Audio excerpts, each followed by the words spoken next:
Deesa Patan road ઉપર આવેલ મહાકાળી મંદિરે ખાતે વાર્ષિક મહોત્સવ યોજાયો। બનાસકાંઠા જિલ્લાના વેપારી મથક Deesa railway station Patan road પૂરગ્રસ્ત કોલોનીમાં દર વર્ષની જેમ આ વર્ષે પણ ભક્ત હંસાબેન બાબુલાલ લોધાના ત્યાં મહાકાળી માના મંદિરે વાર્ષિક મહોત્સવ યોજાયો હતો।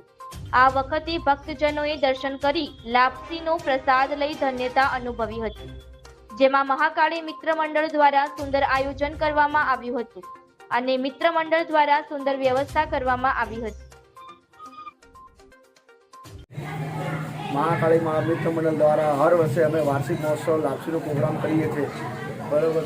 એમાં પૂરગ્રસ્ત કોલોની પાટણ રોડ મહાકાળી મંદિર આવેલું છે। હંસાબેન લોધા અને ત્યાંના ભગત છે। અને મહાકાળી મિત્ર મંડળ હર વર્ષે આજુબાજુ ધર્મપતિ પબ્લિકો દર્શન કરવા આવે છે અને માતાજીનો પ્રસાદી લાભ લે છે।